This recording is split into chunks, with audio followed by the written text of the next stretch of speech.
সুপ্রিয় দর্শক, সকলকে আমন্ত্রণ জানাচ্ছি কমিউনিটি ফোকাস অনুষ্ঠানে। আমি চৌধুরী মুরাদ। আশা করি আপনারা ভালো রয়েছেন, সুস্থ রয়েছেন এবং ভালো থাকা, সুস্থ থাকা সেই কামনা নিয়েই আপনাদের সম্মুখে প্রতি শুক্রবারের মতো এ সপ্তাহে হাজির হয়েছি সমসাময়িক বিষয় নিয়ে কমিউনিটি ফোকাস অনুষ্ঠানে। সুপ্রিয় দর্শক, আজকে আমাদের সাথে রয়েছেন যে বিষয় নিয়ে আমরা আলোকপাত করব, সেই বিষয়টি হচ্ছে ব্রিটেনে বাংলাদেশি কেয়ারার ও কর্মধারা।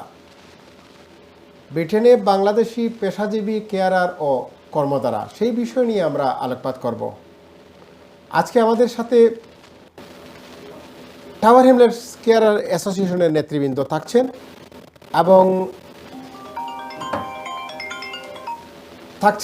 সুপ্রিয় দর্শক, আমরা তাদের সাথে এই কেয়ারার পেশায় যারা নিয়োজিত রয়েছেন এবং তাদের বিভিন্ন কর্মতৎপরতা, কর্মপদ্ধতি এবং তাদের এই যে চাকুরির অবস্থানগত বিভিন্ন দিক রয়েছে, সেই বিষয় নিয়ে আমরা আলোকপাত করব।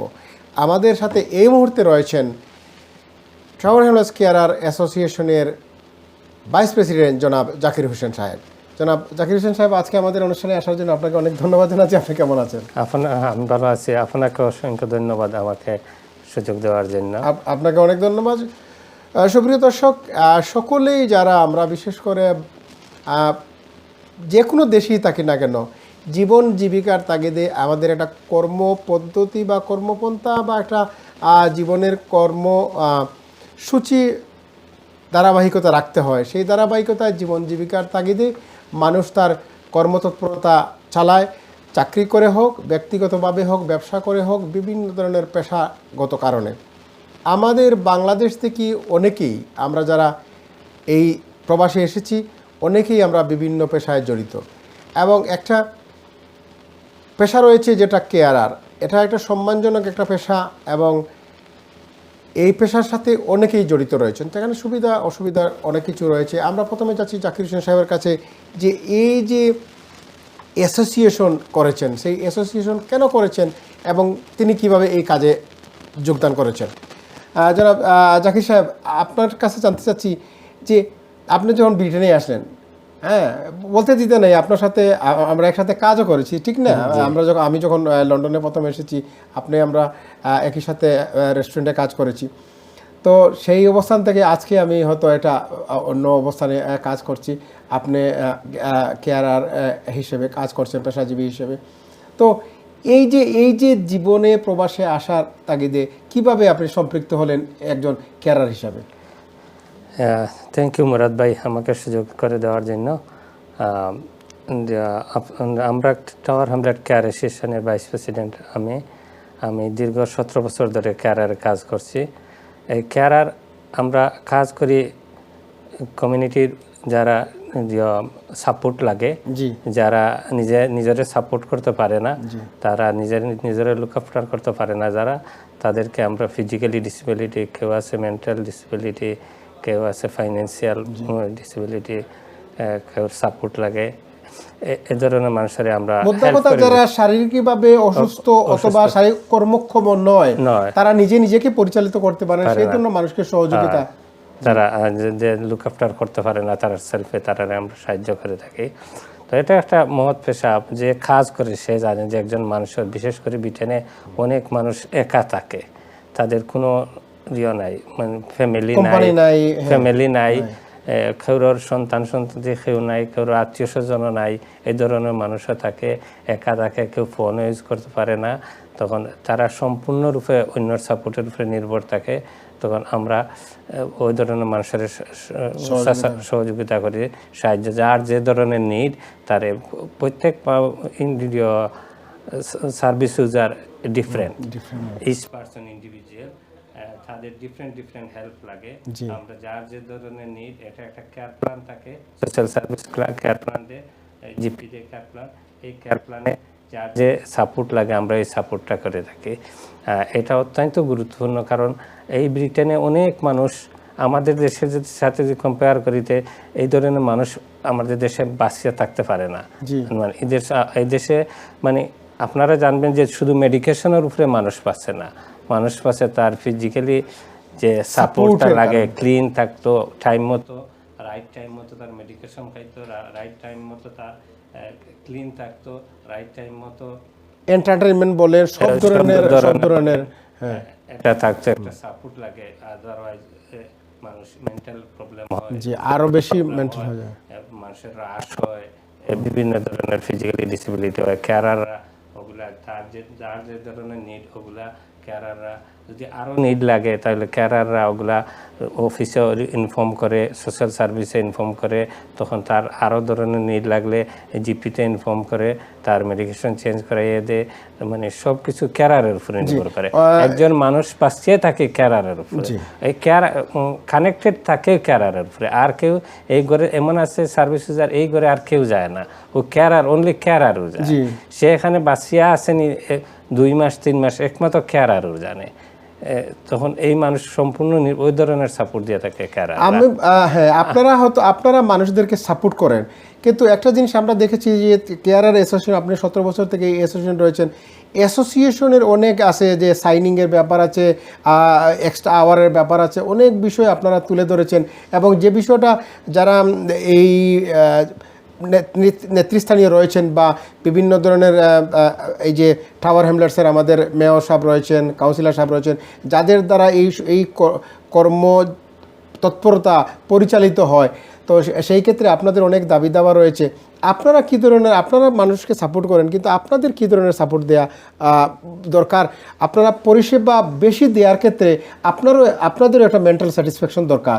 তো সেই ক্ষেত্রে আপনারা কী ধরনের অসুবিধা ভুগছেন বলে মনে করেন? প্রথমে আমরা যখন কাজে যোগদান করি, কাজ স্টার্ট করি, তখন আমরা কাজে যাইতাম, আমাদের ম্যানেজার বা সুপারভাইজার যারা যে ধরনের গাইড দিত ওই ধরনের কাজ করতাম। কিন্তু আমাদের যে আরেকটা রাইট আছে এটা আমরা জানতাম না, আমরা বিভিন্ন ধরনের এbuজ হইতাম। এটা আমাদেরকে এটা হইলো ক্যারারে কাজ হলো 0 আওয়ার কন্ট্রাক্ট, 0 আওয়ার কন্ট্রাক্ট। তখন আমরা দেখতাম যে কেউ কাজ করে 50 আওয়ার, কেউ কাজ করে 10 আওয়ার, কেউ কাজ করে 20 আওয়ার, কেউ কাজ করে আরও বেশি। তখন এটাকে কি ডিসক্রিমিনেশন মনে করেন? এটা ডিসক্রিমিনেশন আসছিল। তখন অনেক সময় আছে আমরা 7 ডে ওয়ার্ক, আমাদের কন্ট্রাক্টে 0 আওয়ার কন্ট্রাক্ট, আমরা 7 ডে কাজ করতাম, আমাদের কোনো ফ্যামিলির টাইম পারতাম না। ফ্যামিলি 0 আওয়ারটা কি আমাকে বলেন? 0 আওয়ার মানে যখনই ডাক পড়বে যেতে হবে এই ধরনের নাকি? 0 আওয়ার বলতে মানে আপনার যদি কোনো কাজ থাকে না, আপনি যে কোম্পানিতে জয়েন্ট করলেন একটা কন্ট্রাক্ট সাইন থাকে, যদি ও ম্যানেজার বলে যে আমাদের কোনো কাজ নাই, তাহলে আপনারও কোনো কাজ নাই। যদি ওর কাছে কোনো কাজও থাকে আপনাকে দেয় না, তো আপনি জানবেন না, ওগুলো তো ওনার কম্পিউটারে আছে, ওনার কাছেই আছে, অফিস স্টাফের। মানে হলো যে আপনারা অফিসার আউটসাইড, আমরা হইলাম অফিসের আউটসাইড। আমরা গেলাম বা ফোন করে বললাম আমার কাজের দরকার, তখন সে বললো আমার কাজ নাই, তখন আমার আর কিছু করার নাই, আমার আর কিছু করার নাই। আবার এটা ফিক্সড না, ফিক্স না যে সপ্তাহে মনে করেন আমরা যেভাবে চাকরি করি, যে আমাদের হয়তো 4 দিন হোক, 5 দিন হোক, অথবা 7 দিন হোক, যেভাবে হোক, বা আওয়ারলি আমরা 8 to 10 অথবা 10 to 8 এই ধরনের কোনো একটা ওই ধরনের নাই। এই যে 0 আওয়ারটা এখন বলেন। জি 0 আওয়ার তখন অনেক সময় আছে, মনে করেন আমি কাজ করি আর আমার 30 আওয়ার আছে, 40 আওয়ার আছে, আমার ক্লায়েন্ট আছে 20 ঘন্টা, একজনের সাথে 15 ঘন্টা, একজন হসপিটাল চলে গেল, তখন আমার আর কাজ নাই। তখন যদি ম্যানেজার ইচ্ছা করলে, ওরা হঠাৎ করে মারাও গেল, ইচ্ছা করলে দিব, ইচ্ছা না করলে না হতে পারে, তখন আমার ফাইন্যান্সিয়ালি একটা এফেক্ট আসে। জি আমাদের তো ঘরে রেন্ট দিতে হয়, গ্যাস, ইলেকট্রিসিটি, ফ্যামিলির লোক আপনাদের জন্য, তারপর নির্দিষ্ট পরিমাণ যদি আয় না থাকে, লন্ডন শহরে কত এক্সপেন্সিভ লাইফস্টাইল, তখন এটা আমাদের বিগ এফেক্ট করে আমাদের। তো অনেকে আছে জব ছাড়িয়ে চলে যায়, কারণ এই জব দিয়ে তো আমার চলবে না, কোনো গ্যারান্টি নাই। তখন আমরা কেয়ার অ্যাসোসিয়েশন একটা উদ্যোগ নিচ্ছে যে আমাদের রাইটের জন্য। এরপরে অনেক সময় আছে ম্যানেজার বলল যে আপনি এইভাবে কাজ করবেন, এইভাবে করবেন, তখন এটা আমার দ্বারা সম্ভব নয়। বা একটা কাজ আছে চাপাইয়া দেয়, একটা কাজ আছে হাফ এন আওয়ার, এখন আমার ঘর থেকে যাইতে লাগে 1 ঘন্টা, আসতে লাগে 1 ঘন্টা, আমার সারাদিন বলে আমি বলবো আমি এই কাজ করবো না। তখন যদি বলি যে আমি এই কাজ করব না, তখন ম্যানেজার আপনাকে আলাদা লিস্টে নিয়ে রাখে দিত। হ্যাঁ, ডেসপারেট করে রাখলো, হয়তো পরে কাজও না দিতে পারে, কাজ না যায়, অনেক হয়। এর কারণে আমি প্রথমে বলছি, কেউ 10 ঘন্টা কাজ করে, কেউ 50 আওয়ার কাজ করে। ওই যে যাদের অনেক মানুষ, প্রত্যেক মানুষ ডিফারেন্ট মানুষ, ডিফারেন্ট মাইন্ড। কেউ আছে গিয়া ম্যানেজারের সাথে ভালো সম্পর্ক করে, আর কেউ আছে আওয়ারটা এলোকেট করে ম্যানেজার এলোকেট করে। তখন হয়তো এই জায়গায় হয়তো ডিসক্রিমিনেট হইতে পারে, আপনাকে এভাবে হয়, আপনাকে হয়তো 10 আওয়ার দিল, আমাকে হয়তো 5 আওয়ার দিল। ভালো। বা অনেক সময় আছে আপনি মানে আপনার সাথে আপনি এক সময় ওর কথা রাখতে পারছেন না, তখন আপনার আওয়ার নিয়ে নিল, বলে আপনি আগামীকাল থেকে এই ক্লায়েন্টের সাথে আর যাবেন না, তখন একটা বিরাট পাওয়া পর্যন্ত আপনি অফ। তখন আপনি একটা বিরাট এফেক্টেড হইলেন। তখন দেখলেন যে আপনি কাজ করলেন, আপনার কাজ নাই, অনেকের কাজ আছে। তখন এটা আমরা বলার জায়গা কোথায়, এটা আমরা জানতাম না। এটা যে আমরা কোথায় বলতে হবে, এই কেয়ার অ্যাসোসিয়েশন স্টাফ হওয়ার পরে যে আমরা জানতে পারি যে আমরা এটা, আমাদের এখানে ইউনিসন আছে বা সিকিউরিটি আছে বা সোশ্যাল সার্ভিস আছে, কাউন্সিল আছে, ওগুলার যে একটা কমিউনিকেশন কীভাবে যাইতে হবে, ওগুলা সব কিছু আমাদেরকে কেয়ার অ্যাসোসিয়েশন আমাদের মানে এটা অর্গানাইজেশন মাধ্যমে আপনারা জানতে পারলেন what is the rights of the carer. আমাদের চোখে আঙ্গুল দিয়ে দেখাই দিয়েছে যে এভাবে যাইতে হবে। দেখলাম, তখন আমরা মনে মনে ভাবতাম যে ব্রিটেনের মতো একটা দেশ, সারা দেশ ওয়ার্ল্ডের মাঝে সবচেয়ে গণতান্ত্রিক বা ওয়ার্কার রাইটস এই দেশে আছে, কিন্তু আমরা এমন এক কাজ করি যে আমাদেরকে ইচ্ছা মতো কেয়ারার ইউজ করে, ওগুলা যেমন তৃতীয় বিশ্বের তো থার্ড ওয়ার্ল্ড কান্ট্রিতেও নাই।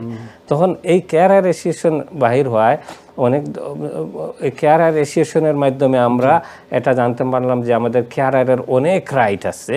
এই দেশ হইল একটা ওয়ার্ল্ডের মাঝে একটা গণতান্ত্রিক দেশ। এটার মানে এটাতে একজন ম্যানেজার কোনো সময় একজন ওয়ার্কারে অ্যাবিউজ করতে পারে না, ওয়ার্কারের রাইট যেগুলো আছে এগুলো দিতে হয়। এরপরে আমাদের আরেকটা জিনিস আসলে, আমাদের কাউন্সিলের সাথে কন্ট্রাক্ট থাকে ওনাদের আলাদা, আমাদের সাথে থাকে আলাদা, অফিসের থাকে আলাদা, আমাদের সাথে আলাদা। আমরা যে আওয়ার পাইতাম মিনিমাম ওয়াজেস, এর সাথে লন্ডন সবাই কাজ করে লন্ডন লিভিং ওয়াজেস পাইতো, টাওয়ার হ্যামলেট বলেন, লন্ডন বলেন, হসপিটাল যারা কাজ করে তারা সবাই পাইতো, NHS এর সাথে যারা কাজ সবাই, কিন্তু আমরা পাইতাম না।